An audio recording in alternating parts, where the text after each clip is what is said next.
And Ann. Hi. Can you? Hi. Yes. I really appreciated Jim's talk this morning. I haven't been relating to the UFO stuff, so it was wonderful for me to find a topic that I need. So important right now because the ability to discuss this from a place of understanding who is manipulating these challenging times, and for the reasons the extreme Zionism, Christian nationalism, which I understood, but the way he is able to so wonderfully speak it is going to help me with my whole community up here. So I'm looking forward to getting the recording link so that I can begin to share this because Jim is able to focus and speak in such a brilliant way. I just know that our indivisible group needs this information, and most of us who are spiritually inclined are just our hearts are broken daily, and to find an understanding of what is really happening according to what they want to have happen. That's all I wanted to say is just, yeah. And thank you so, so much. It is really important that Jim's voice get out farther. And I thank you so much for taking it to your indivisible group. And if Jim arrives and I haven't seen him, somebody let me know. I do want to acknowledge that Kyle is scrambling to fill Stan's boots. And so I'm going to suggest that somebody find the link in YouTube and put it in the chat, because I don't know how successful um, the day page is going to be, because Stan has been um, um, taking care of his domain, and so it's safe, but it's hard to add to it at this point, and we're looking forward to doing that. But the YouTube is always there. And Chari, you're up, but Kyle, I think, wants to address what I've just said. Yeah, if you don't mind, really quick. And we will get a day page. It might be over the weekend if Stan has given me enough permissions, but Stan wanted to make sure nothing got messed up, so he only gave me a certain amount of permissions so far. And I'm not sure if it'll allow me to create one, but we're gonna get a day page going. But in the meantime, just know that we will have all the recordings, we have the chat recording, we have everything. I just might not be able to just click that create button without Stan. Well, that's good to know, Kyle, and thank you so much for stepping in and filling those boots.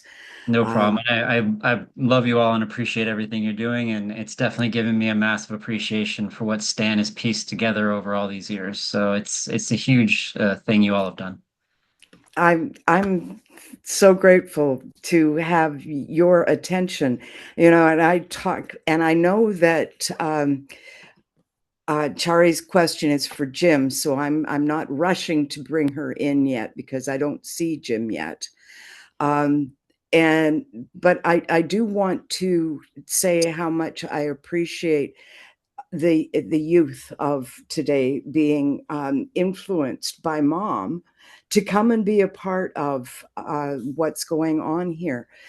Kyle, how we get this out to more like you is really, really important. And we are very grateful for your presence and your ability.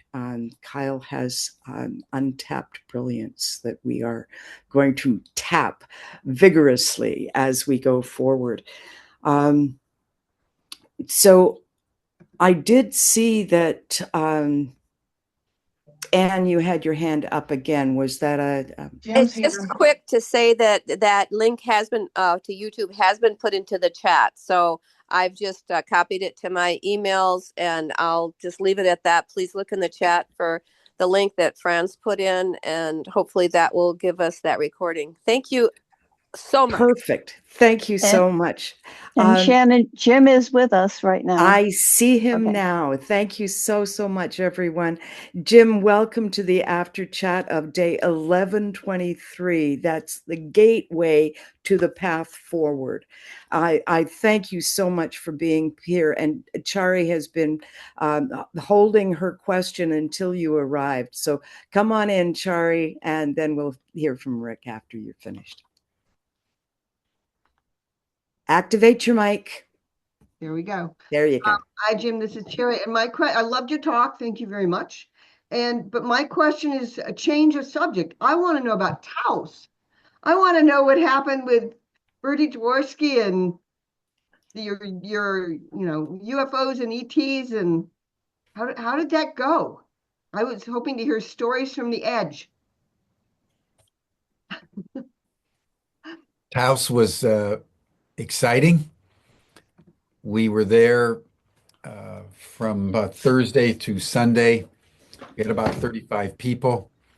We were in a beautiful lodge, the El Monte Lodge, which was outside of town. So we, looked out into the desert and toward the mountains. We practiced remote viewing by day, and we were out looking at the ETs and the orbs by night. On the first night, we actually had a real orb that came down and, excuse me, moved around. And the second night, the Saturday night, it was very overcast. So we didn't get to see much, but we were really building our muscle tissue for the next event that we're going to have in August with Bertie Jaworski again and Chris Bledsoe. That's going to be the next one. And then, of course, at the State of the World Forum in December, we're going to try to bring the orbs down during the conference. So that'll be exciting. But it was a wonderful gathering. I so appreciated it because it's one thing to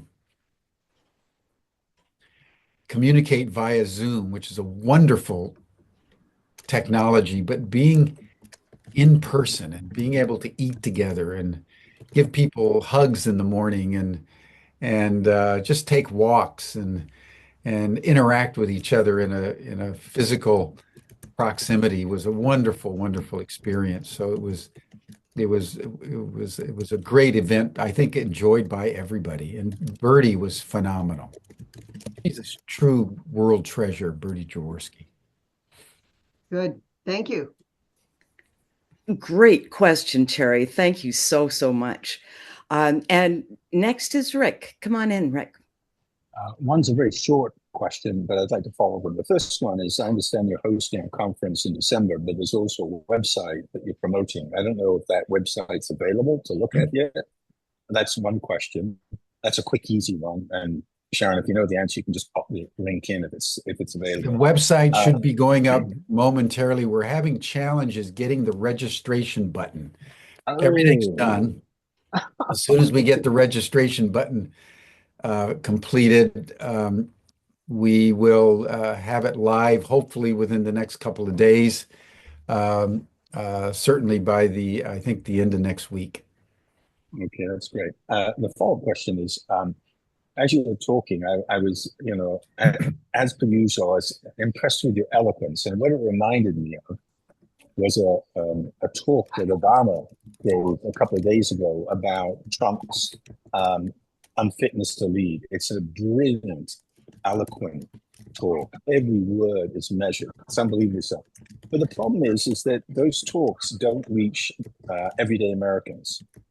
And one option, and you may want to do this for a talk you just gave, actually, this is something for Kyle.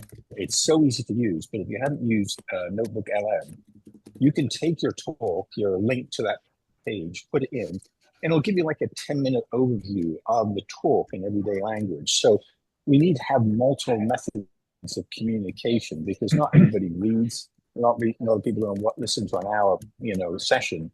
but if there's a way of packaging it in different ways, so that's just a, and I'll provide a link where I did that with Obama's vote to show you what you can do using Notebook LM. And the Substack article is about how to wake up unwoke America. I've been hosting some sessions on Indivisible. Somebody else mentioned Indivisible. Indivisible, I go to the meetings fairly regularly now, and I'm so impressed by the groundswell that isn't being felt yet of people who are taking actions in a whole variety of different ways. I'll put the link in and you can look at it at your leisure. So I look forward to the website coming up so I can, what good mischief you'll get. Can you give us any sneak previews on what you're hoping to achieve with it? With the forum? Yeah. Mm-hmm. The forum is consuming a lot of my time and Tom Eddington's time and an increasing number of others. We're asking the question of how we elevate and refine our consciousness in order to creatively respond to the four, what we call most consequential truths of our time. Number one, that we're confronted by accelerating planetary ecological collapse. Number two, we are challenged by increasing geostrategic and social instability. That's what I was just talking about. Number three, we've unleashed exponential AI. And number four, we're discovering that extraterrestrial intelligences are present here on Earth. If you think about those four data points, they represent four intelligences: human intelligence, nature intelligence, artificial intelligence, extraterrestrial intelligence. We want to bring people together from around the world who can speak to these different intelligences. And we're working now with the Buckminster Fuller Institute, who's going to give a $100,000 award to the individual or group that can make the most sophisticated proposal for how we integrate these intelligences in a way that ensures human sovereignty and a flourishing future. So that's the context for the State of the World Forum. It's unprecedented. There's not been yet a conference that's ever brought the extraterrestrial issue in with other code red issues. So that's a first. It'll be the first time that people have really contemplated that our moment in history is a moment where we're having to understand and potentially align ourselves with other intelligences, not our own. We humans are used to being the alpha species and negating intelligence in the animals and any other sector of nature. We're just discovering that nature is alive and real and intelligent and compassionate and communicative. At least in the West, we're just discovering that. So it's a very exciting moment if you think about it. And we're getting the speakers together, and we're going to get the registration. We hope that all of you will join. It's going to be very exciting meeting. I'd like to ask. Can I just quickly respond to that? Yeah, the third pillar is the thing that I'm most interested in, which is human AI-enabled emancipatory neo-learning. It's a mouthful, I know. I'll say it again. Human AI-enabled emancipatory neo-learning. It's a mouthful, but actually we can use AI to enable us to scale up self-organizing, self-generating, and self-governing beloved learning communities about how to cultivate equity meta-governance, which is about how to co-create a fair, free, flourishing future on a regenerating planet for the benefit of all. Yeah. But in order to do that, we have to consciously intend that outcome. And at the moment, that's not happening. That's the problem. And the consciousness that's producing end of times fascism is designing AI. So we have to be really careful about what we've unleashed. Yuval Harari says that AI is the most consequential.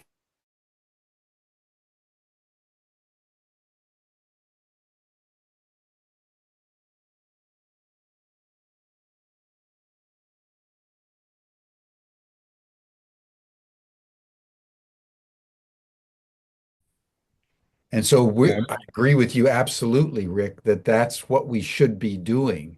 The question is, how do we get a conversation going Mhm. that not only understands that this is happening with AI, but we also have to understand nature is intelligence, Gaia intelligence, and now Mhm. ET intelligence, because there's indication that the ETs and AI are starting to communicate independent of humanity. I mean, that's a big thought, folks. It is. That's a very big thought. So that's why we Just put into the mix the question of human sovereignty. How do we, Mhm. given that we're dealing with three intelligences more advanced than we are, how do we protect human sovereignty, human freedom? How do we ensure a flourishing future? That's what you're trying to get at. And I agree with you absolutely. I hadn't taken in that phrase. That's a really good phrase. Thank you. Yeah, to me, yeah, the thing is, it's the good, the bad, and the ugly AI. And Reid Hoffman's written a book called Super Agency. So he's more on the bloomer side rather than the doomer side. So it's well worth taking a peek at his book as well. I'll hand off to the next question. Well, thank you so much, Rick. I hope you put links in the chat, and thank you so much. Doreen, you're up next. Thank you. Thank you. Thank you, Shannon. And I'm wishing Stan well. And thank you, Jim, for all of you for all the work you do. My question is to go back to the news because I do watch a lot. I'm not a Fox watcher, but I do watch Rachel Maddow, and I want your take on her research, Jim, and any other news programs that you can suggest.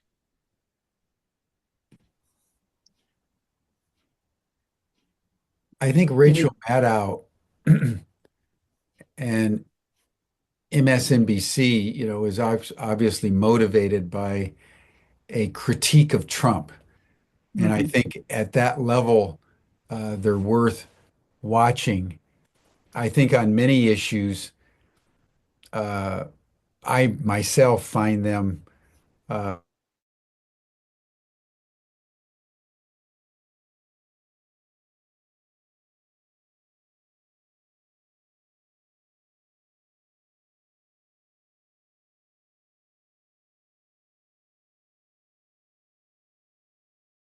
MSNBC, in my view, has really drunk the Kool-Aid and is perpetuating uh, uh, untruths into the public domain. But certainly at the level of critique of the Trump administration, you'll get a more incisive critique from MSNBC than certainly CNN or Fox News. But I think any of the mainstream media is is uh, is controlled by corporate interests and the information we're getting is being given to us for corporate imperatives rather than uh, supporting integrity of our democratic institutions. The people that I tend to listen to, which I find are consistently accurate across a broad range of issues, not just one issue. I think Jeffrey Sachs, the professor at Columbia University, is consistently insightful about what's really happening. I think John Mersheimer, who's a professor at the University of Chicago, considered the dean really of international relations. He's always very good. I've recommended before a British commentator named Alexander Mercouris, Mercouris, Alexander Mercouris. He's consistently insightful around world events, the Duran, for news on what's really happening in Palestine, the electronic intifada,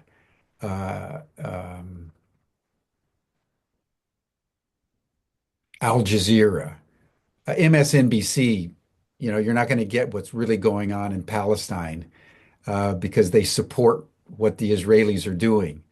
PBS, CNN, they're mouthpieces for the Zionists. And you won't get a critique in any kind of a meaningful way about the reality of the genocide that's taking place. So you've got to sometimes, like I listen to Electronic Intifada, I listen to Al Jazeera on a regular basis. I tune in to Rachel from time to time if there's a particularly egregious activity that she's trying to explain about the Trump administration. But by and large, I discipline myself not to watch the mainstream media, to look for news through the alternative. Democracy Now! is consistently quite good. At least they try to be. So those would be the places that I would recommend people looking. Thank you. I appreciate it. Thank you. Yeah. Absolutely. And thank you so much, Doreen, for your question. Jim, I want to just point out that nobody has heard anything about Stephanie's upcoming program. And I was wondering if the community, the followers, your email list, could have something over the weekend so that they can plan to be there this next week. Thank you so much.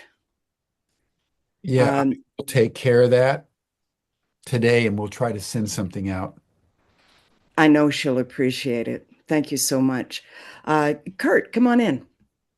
Good to see you, Jimmy. I love being with you and your insights and everything. And just like everybody else, we get to be able to dance so well together. I would like to be able to bring up this guy named Greg Braden again. And I'm a great enthusiast of what he just wrote in regard to the pure human being so far superior to AI when we open those telomeres of every cell in our body through that gratitude and brain heart cohesion. It's a really powerful practice that I do daily, and I actually had it integrated into the Peacemaker's Miracle even before he came out with that book. But it's a beautiful expression. I didn't know all the science behind it, these telomeres growing and everything when it happens. And they're the antennas for our incredible cosmic connection with the ETs or any other intelligence out there, or the total cosmic intelligence. Yeah. All of it all. So just thank you. Yeah, Greg Braden's another one, guys. I mean, there's a lot of people out there that are speaking truth as best they can, and Greg's making a great point. We actually don't need AI. What we need is to refine our own human capacities. And this is what I love about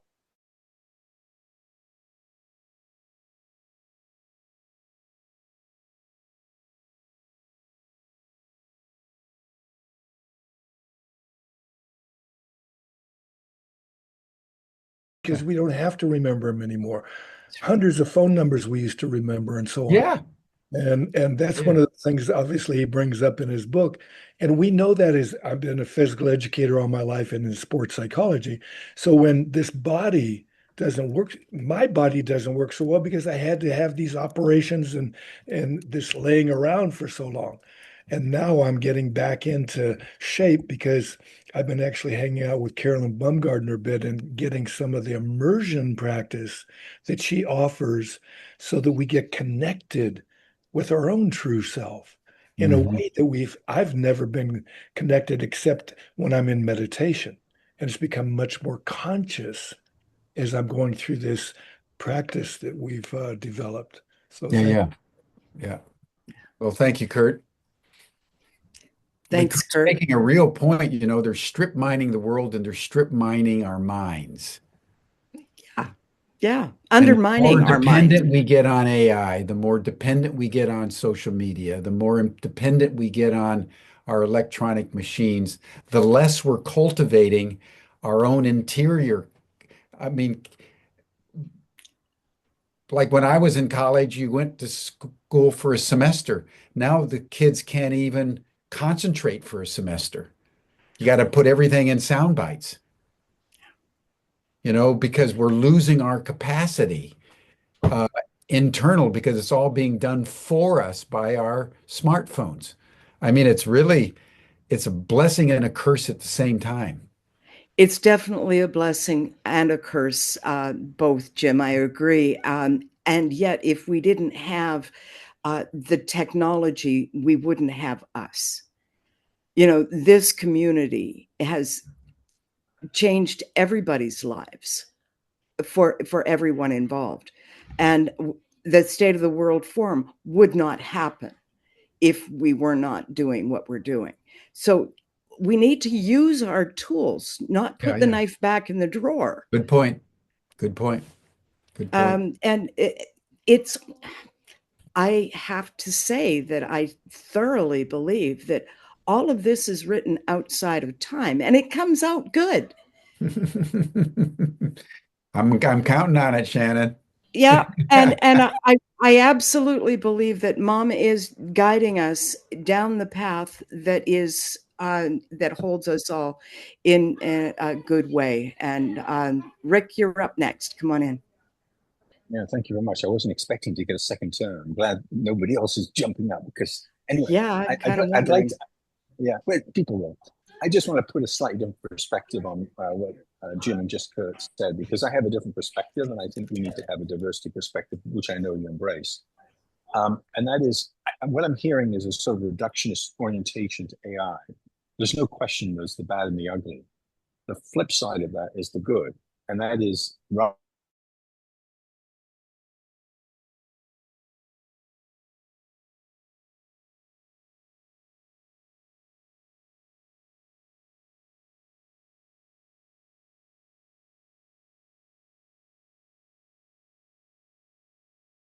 new set of AI skills to be able to harness the good of it.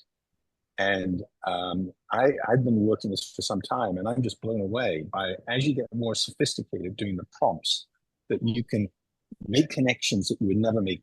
And I'll just give you one example. I was watching Antoinette on PBS. They were talking about the preconditions between the French Revolution, and I didn't remember anything about it at all. Don't even know if I was taught about it, for that matter. And it was fascinating. So I said, I wonder what the comparison is between the French Revolution and the financial problems that led to the overthrow of the monarch and what's happening in the USA. So I put a question into AI, and this is, what are the comparisons? What is the similarities and differences between these two historical events? Came out with information. Now then, it gives you 100 references that you can go and chase down. But, that's done in a question of 3 or 4 minutes. If I were a researcher and I wanted to do that, it would take a lot of time. So it depends on how intelligently you harness the intelligence of AI to enhance human intelligence. So it's a synergistic relationship that can be used for good and for bad, as you correctly pointed out. Thanks very much, Rick. And I hope you put the link to that answer in the chat. It would, yes, good. Yes, thank you so much. And we have Lynn with a question. Come on in, Lynn. Good to see you. Hello. Yes, I don't know about a question, but if you listen to the astrologers, especially Pam Gregory, for a while now, they've been telling us that people will become more and more telepathic if they connect with their internal self. And if everybody did that right now, I mean, I'm speaking from experience here. I have withdrawn from many groups of people and go with my own truth and go into the groups like this wonderful group. You know, I'm very honoured to be here, but this is on the top of my list because the truth is being spoken.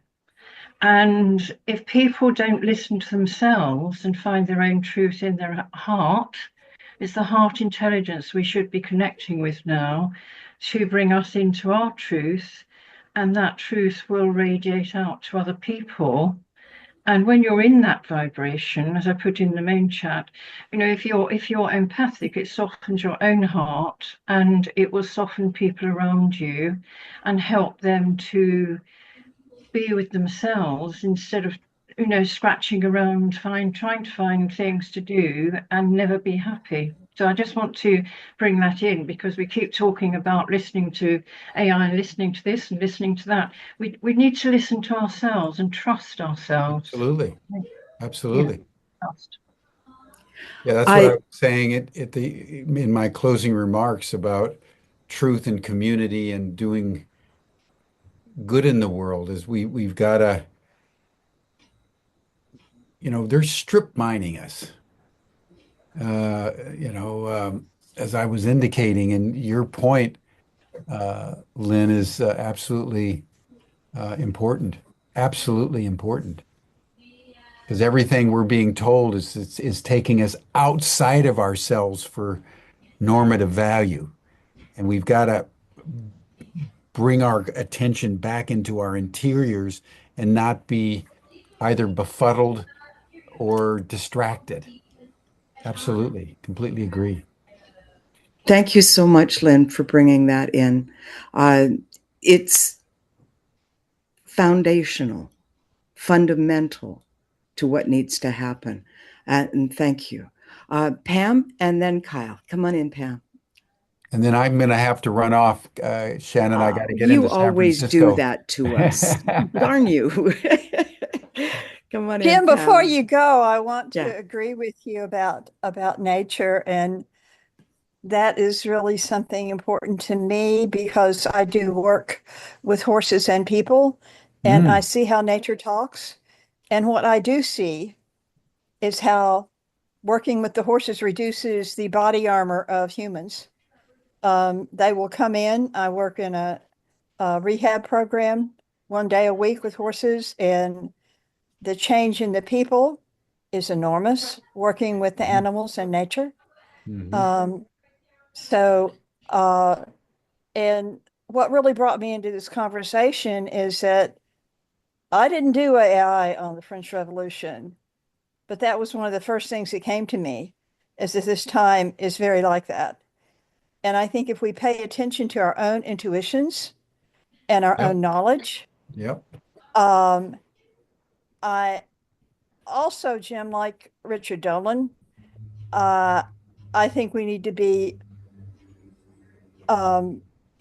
cognizant of what is coming into us with the non-human intelligence. And I remember, now I'm old, I'm 79. So I remember when people were channeling and it first got really popular in the new agey kind of stuff. And one of the questions was, why do we think people we can't see or entities we can't see are smarter than we are?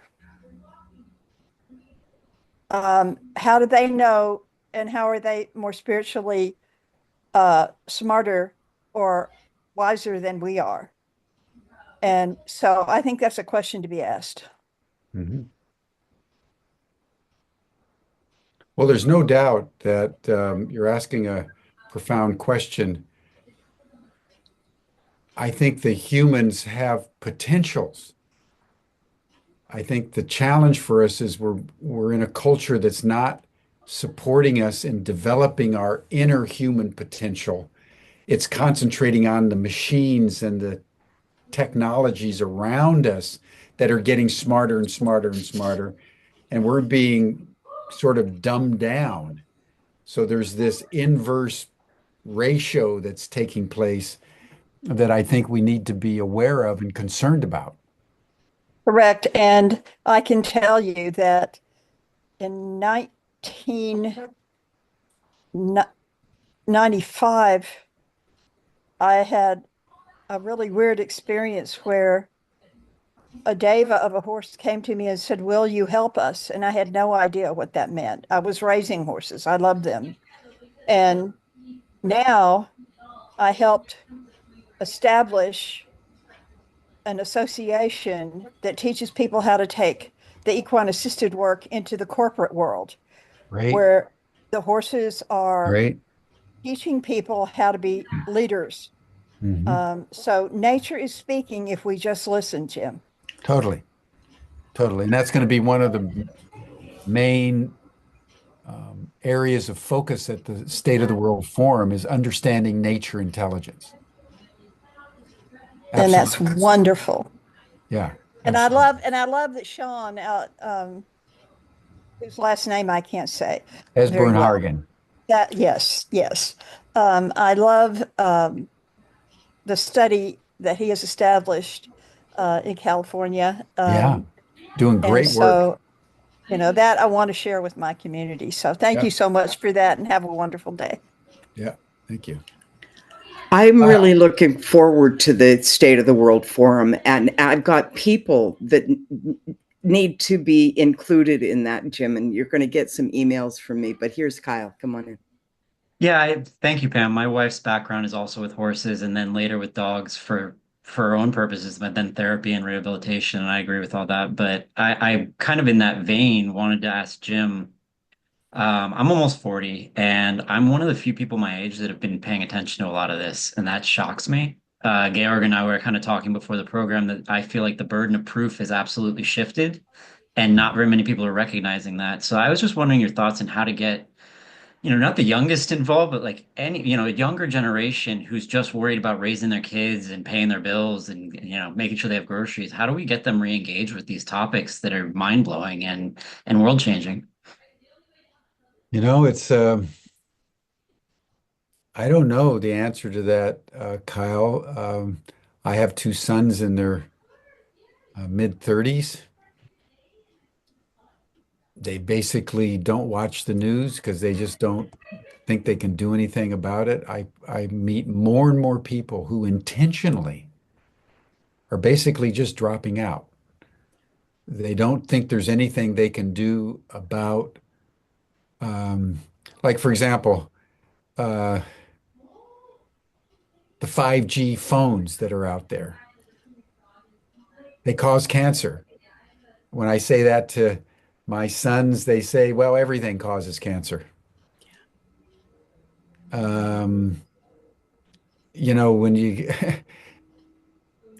that's this sort of this end of times fascism. There's also an end of times withdrawal of participation because everything's become so overwhelming that people just don't know what to do anymore. So they just concentrate on their privatistic concerns, their job, their girlfriend, their family, and whatever happens out there with Trump and the wider world, they basically don't want to know. One of the reasons we're convening the State of the World Forum is to provide an opportunity to connect the dots again. Because right now, nobody can connect any of the dots. And that's what I've personally been pondering for months. What are the essential dots?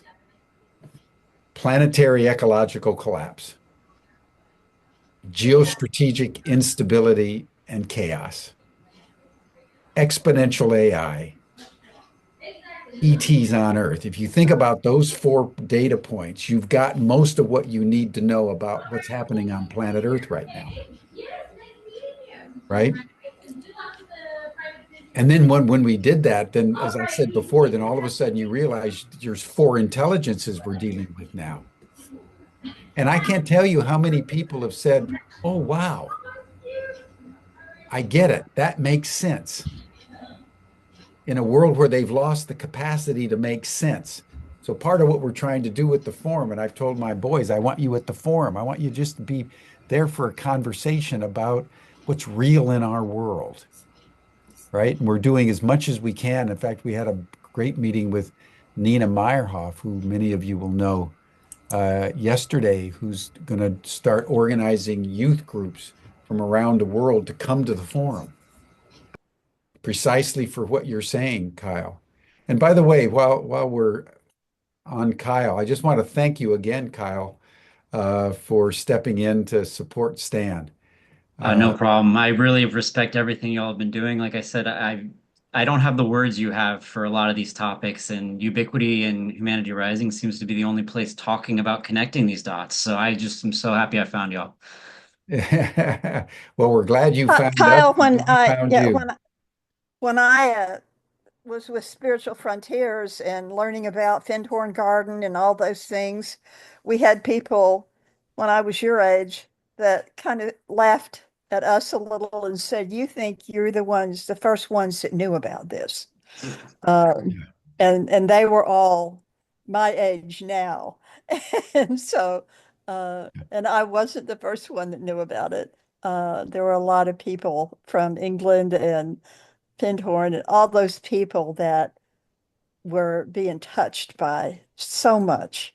So you will just carry it on. That's what I'm hoping. I just need more people around me my age that want to do some of the work because there's so much work to be done. Yeah.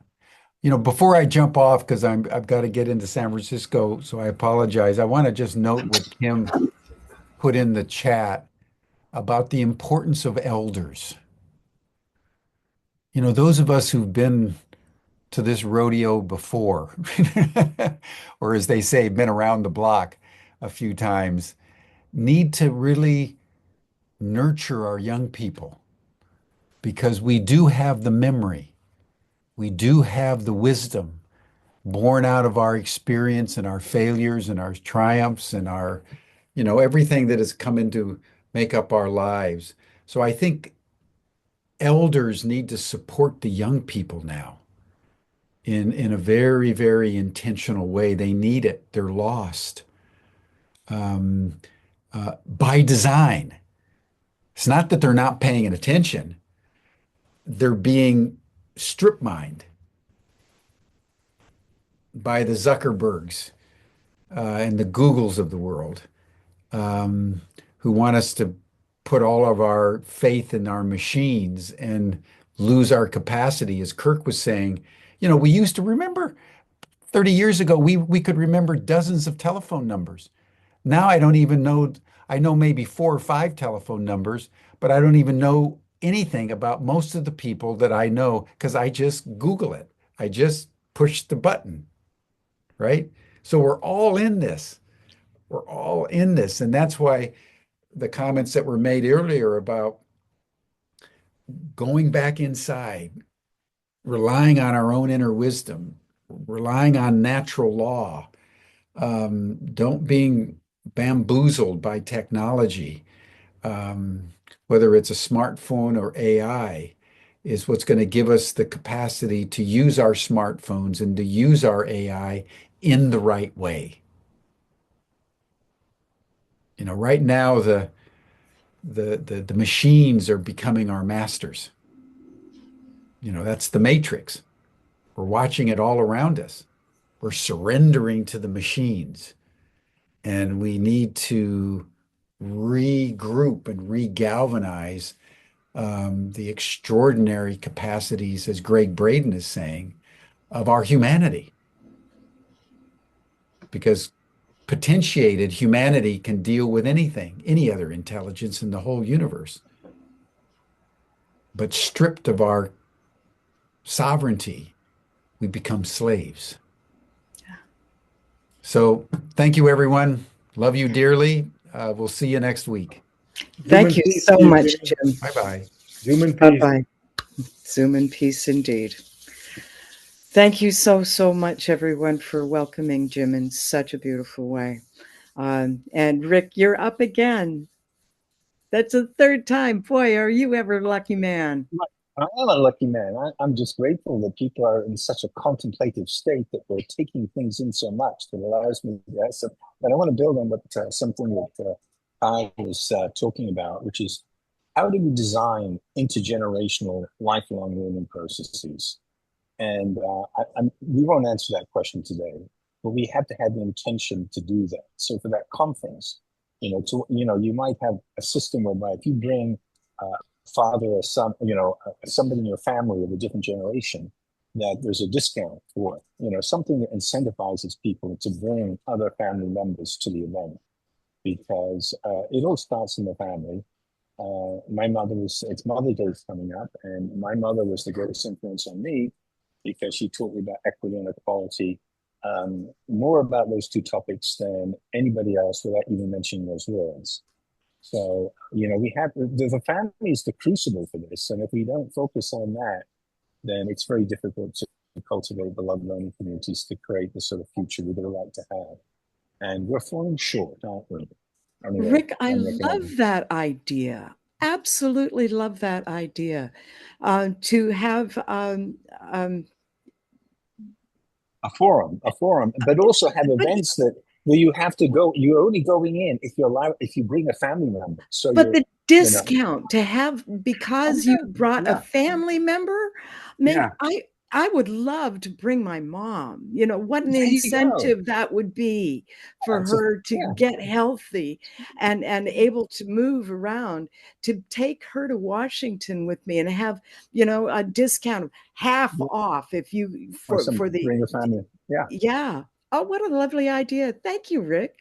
We'll have to put that. These elders get it free, and they bring a person who's in let's say in younger or below 60 or something like that, because I think 80 is getting to be an elder, and that's because I'm in there. But what can I say?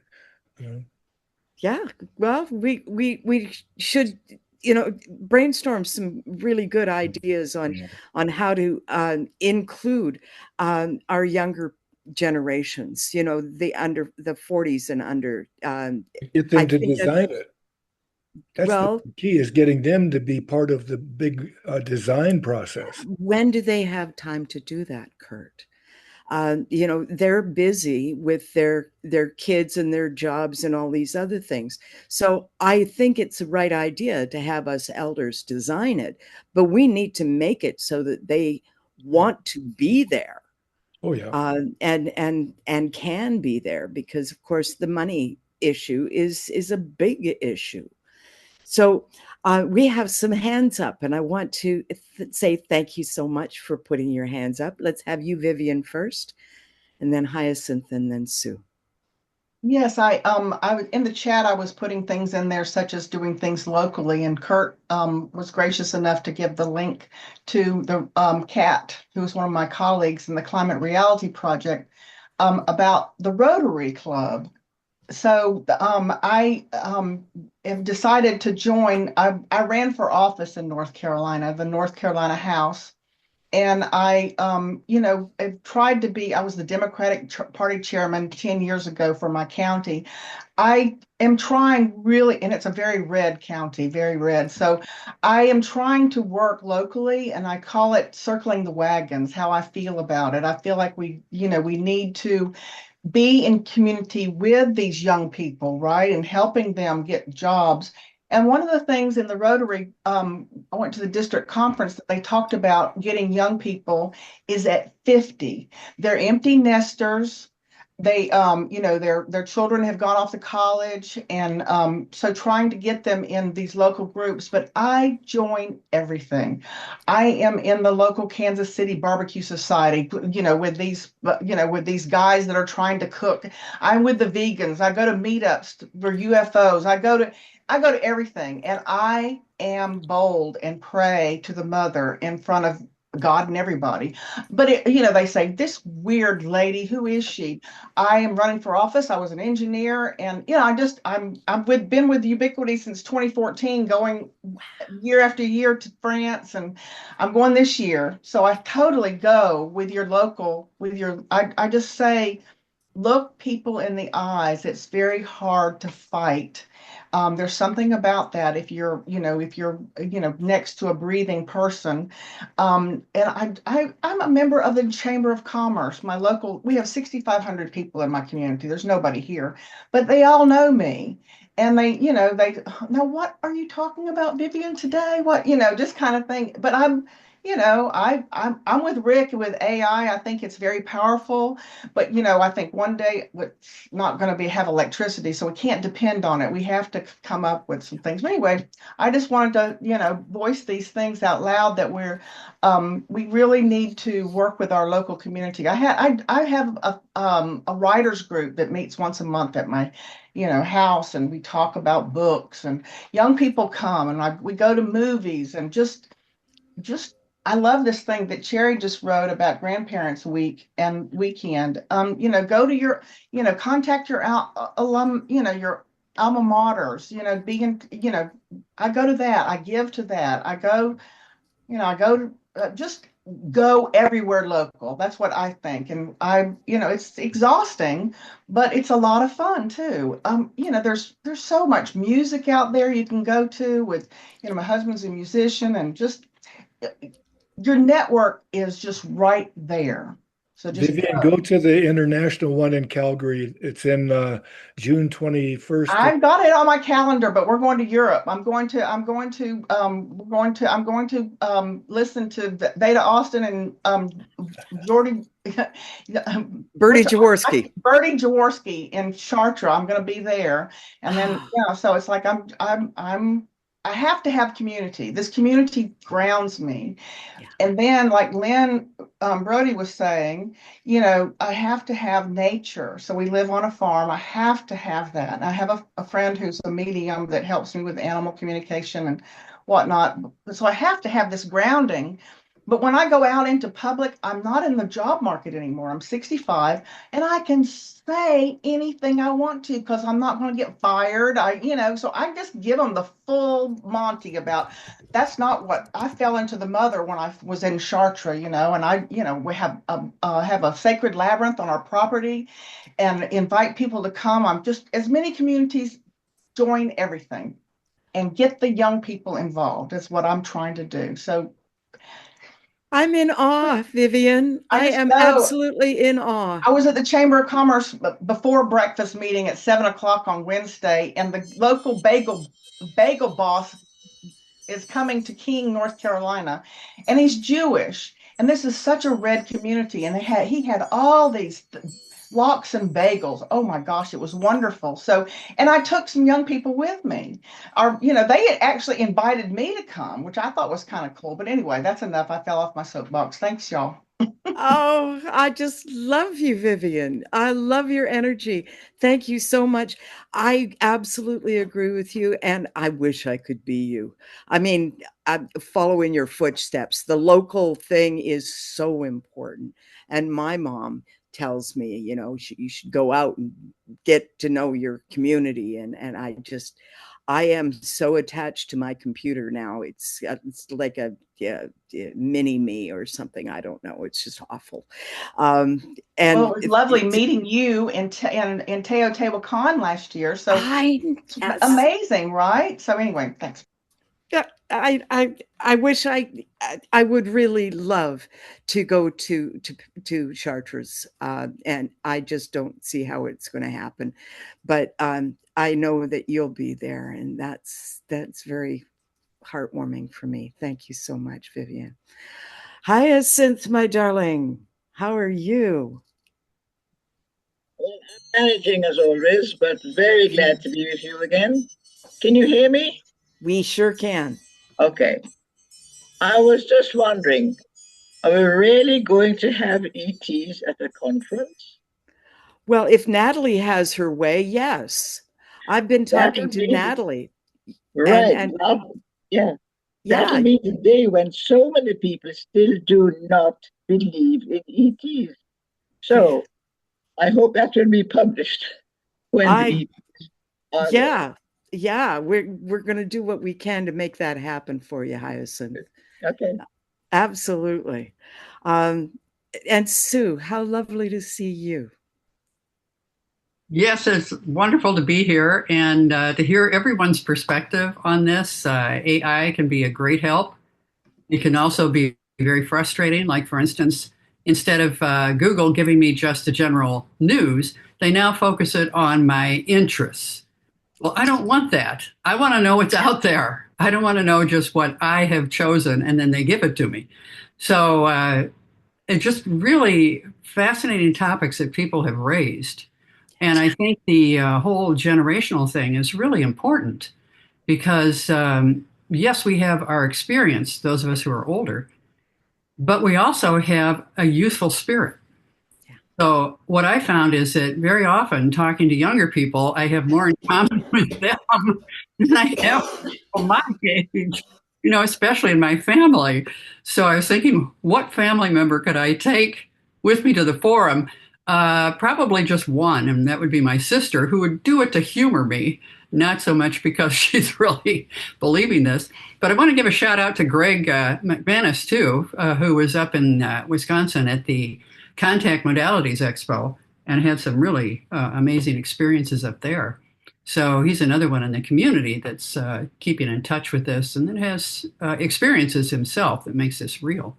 And I'm trying to get Jim, he's a little hesitant, but I'm trying to get Jim to include in a panel up there on the stage a plant, a crystal, and an animal, maybe a gray parrot, as a member of the panel, not as an object of looking at, but as a panel member, and then have people with them that can communicate and translate and give what they're saying. Because I think it's so important for people to start looking at this non-human intelligence right in front of them and taking it more seriously as co-equal.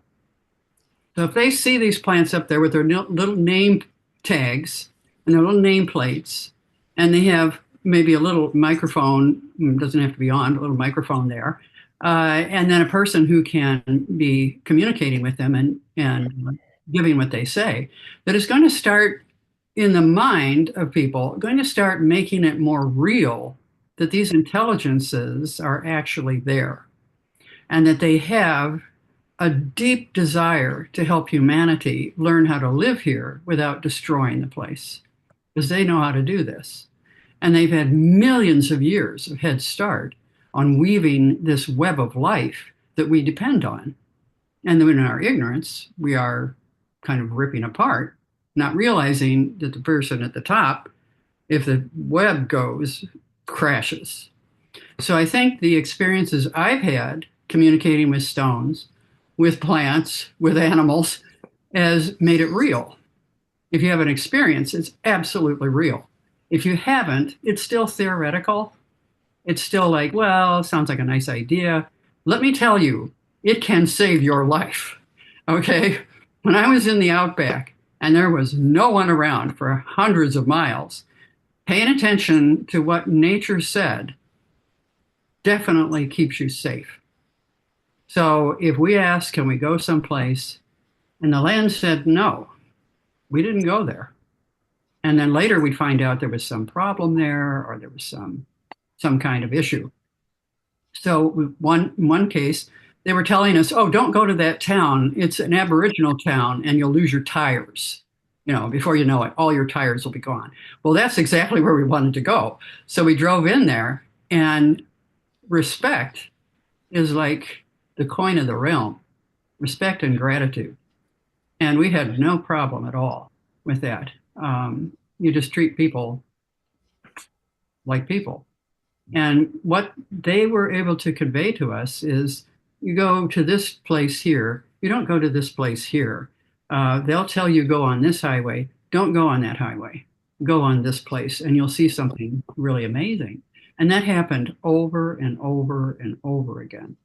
So I think people who can communicate to animals, stones, plants, need to start making it normal. I need to start making this, yes, I can do this, and here's what I've found. So I said, well, we should have a table with little stones on there, and the book called Love is in the Earth. And you will be amazed at how people will gravitate to the stone they need because the stone recognizes them and calls them. It's a two-way street. And the same thing with plants. So we need to have this intelligence, which is right in front of us and has been for hundreds of thousands of years, on these panels. They need to be on the faculty. If you're going to teach plant communication, you need to have a faculty, a plant on the faculty of that course. All right. You don't need to have just people up there talking about it.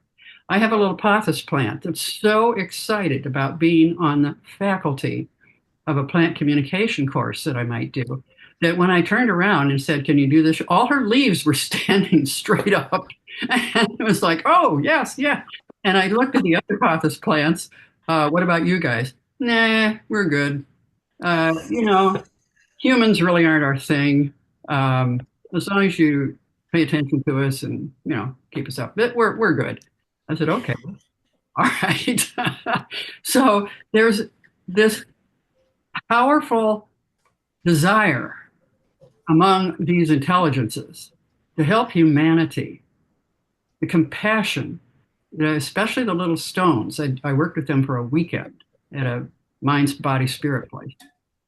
Consistently over and over and over again, they would indicate what they wanted to do for people who came there. And it was so moving that I had such respect for their abilities.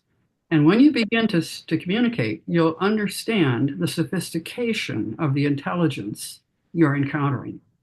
This is not a simple thing. It's very sophisticated. So I highly recommend that if you want to do this, you sit for an hour with a plant or with a stone or with something else and just be quiet. Just sit, just listen. Make yourself as still as you can. Instead of watching a lot of cat videos and other kinds of things, get off the computer and sit with the plant or sit with a stone and begin to have this kind of link. So I think this is something that we can cultivate. Everybody can do that. But we need to have it on forums. We need to have it in public so that it begins to be normalized. And then the intelligence, non-human intelligence, becomes real for people instead of like, oh, nice idea, a Disney World cartoon, all these things. No, you would be amazed at how much is there. And as far as intergenerational, I work in educational publishing. So I found myself working with 20-somethings and realized with this shock, I was not only older than their mothers, I was older than their grandmothers. That was amazing. And yet we just bonded. It was just absolutely a wonderful, wonderful time with them. Still keep in touch with several of them. Well, so what you have just done has made it very clear to me how important it is to include or to dive deeper into the after chats that we have had, because the brilliance that you just brought forward about the plants, that being lost inside of a recording that's going to be an hour or an hour and a half, but that jewel is so important for people to know about. How do we get this stuff out? How do we mine the after chat? And Kyle, you're up next, so I'm going to ask you, how do we do this? Unfortunately, the tool is AI. AI can look at we could basically say, hey, AI, we have, couple thousand after chat videos. When did Sue Baugh talk? I'm sorry if I'm butchering your last name, but when did Sue give her insights? And the AI will pull them all out, kind of like Google Photos now does, where it pulls up your old cat pictures and things like that. It could easily just pull out every time Sue talked and then parse that for her different topics and give us a summary of it for Sue's page in the other networks thing, which would then be in Quora eventually, which is great. So yes, AI has lots of issues, but it can also do a lot of cool things if the right people hold the keys. My question actually was for Sue because I've loved every time she has talked and she's been so insightful for me. You mentioned a book and I didn't catch the name of it. I thought I got it on. I can't remember. It was by Melody, I think you said. But Oh, do you have yes. any books you'd recommend on how they helped you the most on speaking with stones? Because Well, I'm trying to learn a lot right now, so I'm trying to prioritize. the stones, being able to talk to stones happened after I was in the outback. And we were just, my friend and I were out there, and our whole goal was just to listen. So we did that. And then I didn't realize that I could talk to stones until I came back Wow. and started working with them. And all of a sudden I realized we were having this conversation. But it's by Melody, and it's called Love is in the Earth. Okay. And she not only gives you the geology and the mineral content of the stones, so that satisfies the geek part, All right. but the meaning of it. Like three of us had suddenly just connected, and we went to this one store. We were drawn to this stone called Aoite, and it's only mined in South Africa. So we were all drawn to it. And so we bought it. Each one of us bought a piece. Then we went to a restaurant, looked it up in the book, and it was for people who had known each other in a previous life and had found each other again. Oh, wow. So, yes, I mean, and you go to a rock store, we have a fabulous one here, and you wait to see which stone is calling you. Okay. And it will inevitably be what you need. If you need mental clarity, you'll probably get called by a selenite. Or if you're finding yourself like this one person's home had burned down, and she was living with friends, and she was feeling so just disoriented and out. Well, ergite, this one stone went to her, and it was for feeling at home no matter where you are. And it Awesome. wanted to be her. It just very clear, take me off the table. Somebody's coming. And she was the last person who came. I thought for sure the stone was wrong. And there was this last person. So sitting quietly with a plant, or just going into its like a guided meditation where you go into an alpha state and you enter the plant. Mhm. We can all cultivate this. This is nothing special. I'm not anybody special. I didn't even have a goal to go out and do this. It just quiet did it. And the ability to be silent inside. And this is what I'm finding is disturbing about modern life, is it is teaching us distraction. I'm the victim of that 100%. And now that I'm slowing down, I'm realizing how much I always heard and thought was doubt and intuition, you know? So I agree with that. It makes it too loud in here to hear anything else. Yeah, the easiest way to do that is breathe as if you were breathing through the heart. Because when the heart gets quiet, the mind automatically quiets. Because there's more neuroreceptors going from the heart to the brain and from the brain to the heart. So when the heart gets quiet, by focused breathing, the mind, and then you've got a fighting chance. This will improve your meditation. It'll improve everything because you suddenly are present.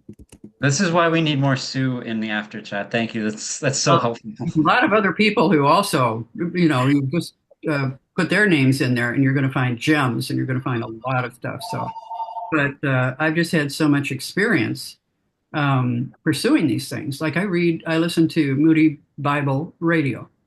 Okay. It's an evangelical white nationalist station, because I want to know what the other side thinks and how they're coming from. And they do some amazing things. They are rescuing sexually trafficked girls, which is extremely dangerous. And I don't know of any other church group that does this. But at the same time, they have this.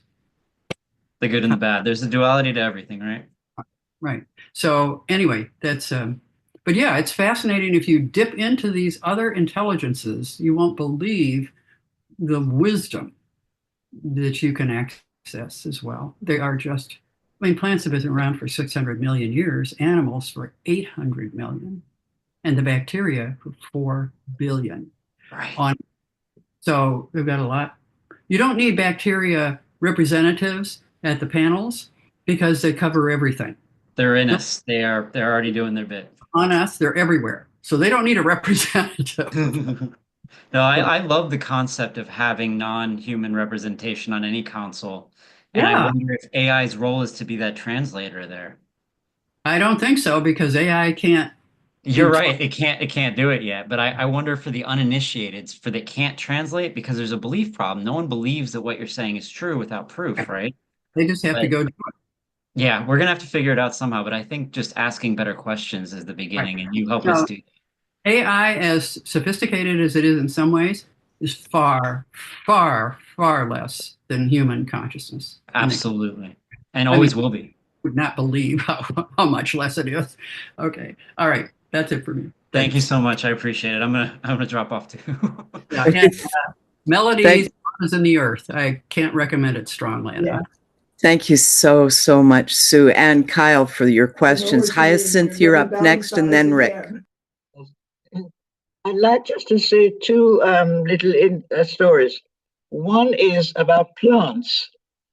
And I was told, and this was somebody who was present, that because plants have a sensitivity.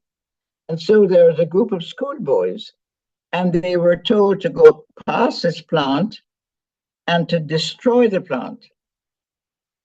No. This one boy was told to destroy the plant. They called the plant Willie, destroy Willie. And the boys from the class went through without a problem. And when this other one who was told to destroy Willie came, the plant was hooked up to a machine that records sensitivity. The machine went wild. Absolutely. And on another occasion, a woman asked whether she'd heard about this, whether she could come and see the plant. And they said yes. And she came in. And as she went near the plant, again, the plant went wild. And they said, but what do you do? She was a botanist. She cuts up plants. Yes. And then about the animals. You can look in YouTube because it's there. It's called Meeting Spirit, the Black Panther. Has anybody heard of it? I recommend that you absolutely look it up because there was this Black Panther which had been rescued from a zoo. And this was in South Africa where this man on a farm and he rescues abused animals. And so this Black Panther had to be by itself. It could not be, it was just absolutely dangerous. And he said, tell me, it put me in hospital for a week. Anyway, this woman heard about this and said she had a friend who could talk to animals, Anna Breitenbach. And so she came and she looked at Diablo, he was called, behind his fence. And Anna said, he's telling me that he doesn't like the name Diablo because that's not his nature. And he thought, well, okay. He would, and what would he like to be? He would like to be called Spirit. Okay. And so they communicated. And then he said he's very worried and anxious about the three little cubs that used to be beside him when he was at the other place. And he has always wondered what's happened to them. And the owner of the compound just had tears in his eyes.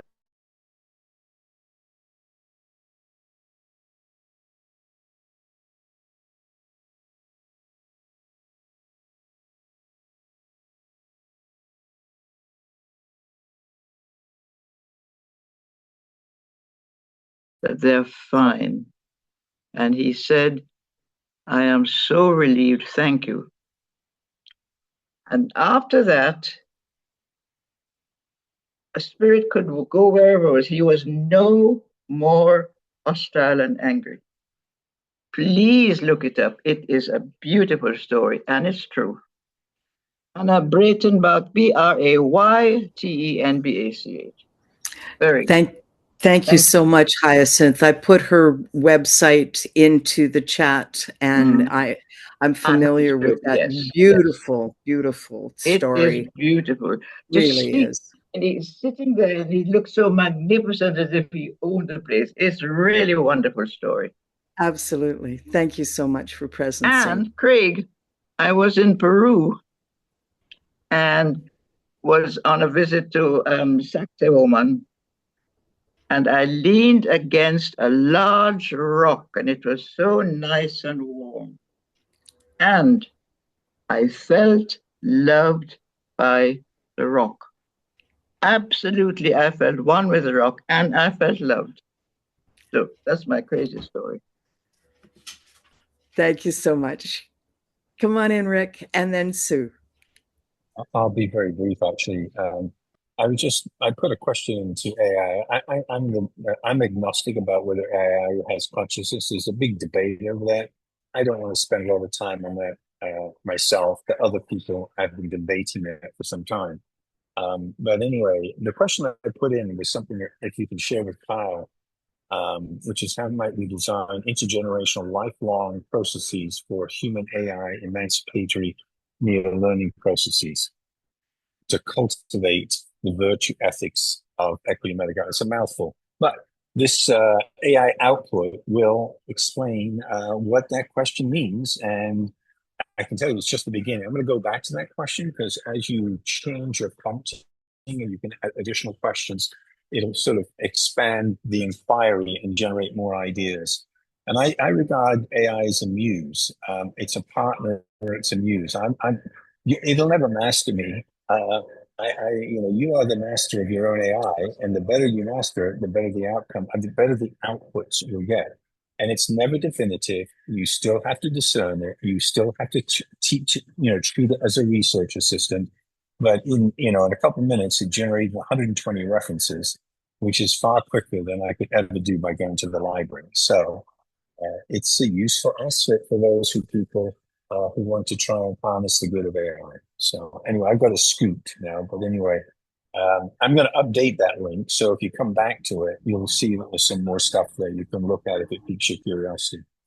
But thanks very much for a very stimulating 2 hours. Thank you, Rick. I will definitely check that out. And I think that to just very briefly answer your question, that you're asking all the right questions, and we don't have the answers yet because all our AIs right now are based off of our biases. So we almost need to start trying to learn how to get the bias out of it so we can get to that place. But I will leave it there.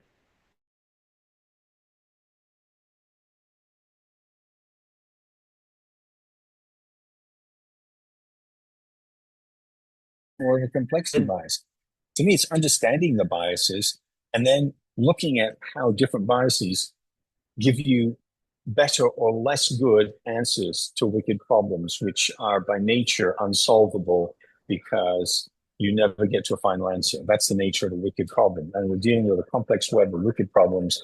There is no final answer. You have to test, experiment, what works, what doesn't work.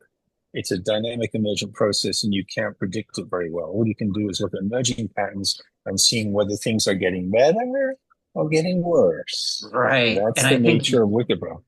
And I think you understand that better than most because I agree it's a muse. But just like a muse in our own heads, that this one's more accessible, but just as prone to hallucination. So you have to always be discerning.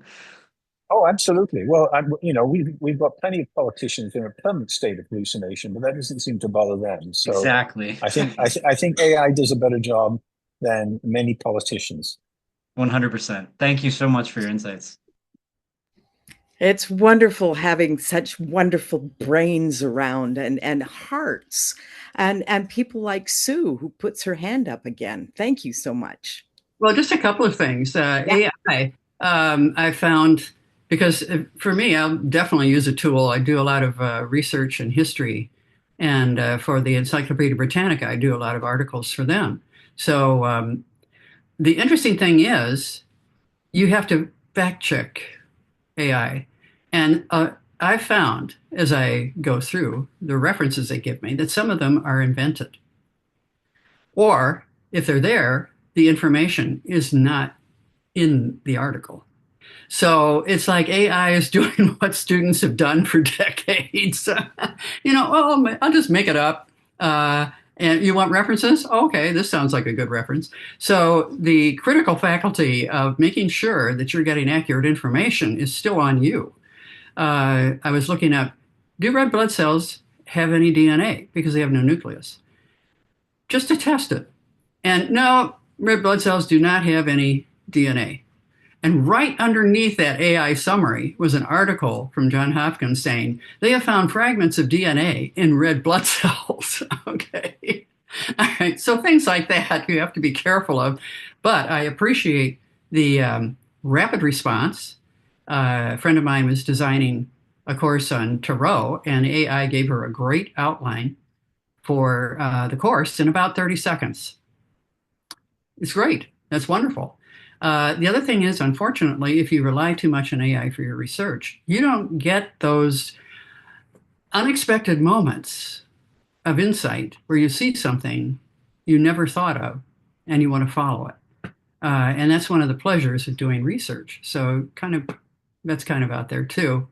And the other thing is AI is not great at summarizing meetings or notes because it has no judgment of what's more important. This might be more important than that. It has no knowledge of that.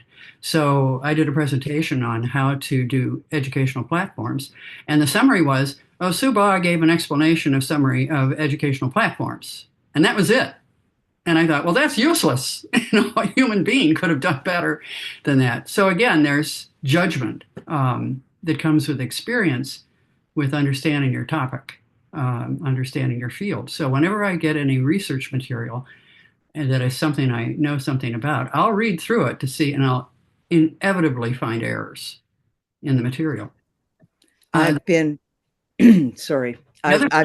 Just real quick, Mike, and then I have to go as well. But I just want to show what Jim was talking about, the Trump landscape and what we're kind of being fed by the media. And you've all seen, let me unblur my background here so you can see this. Okay, so you've all seen this map, right? Yeah. This is a 2016 map, a sea of red. Well, I decided to take the actual results of each state, the percentages of Democratic and Republican, and redraw that map with those figures in there. Now, that's something AI could do. That would be wonderful. And I have my designer do it. And this is what the map looked like. Oh. Look at that. That's here's the one you always see, right? Yeah. And here's the one that was the actual vote. Wow, that's quite different. Yeah. Now, I couldn't get any Democratic Party in Evanston or Illinois or others to take a look at these maps. Here is opportunity for Democratic boots on the ground. Nobody was interested. So that you're talking about that insulated bubble that's being created by media, et cetera. That's a good example of it. This is the making the United States united again. This is the real vote.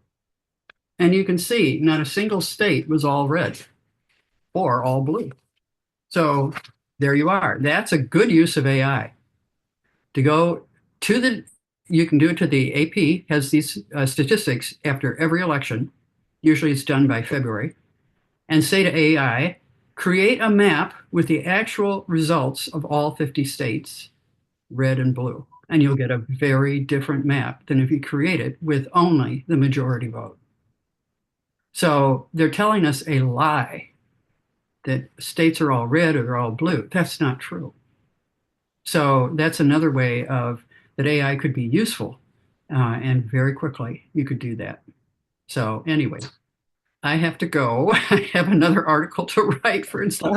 I love that map, Sue, and so does Pam. She wants a copy of it. Can you put that in? I can send you, Shannon, the digital version of it, and then you could send it out to the email list.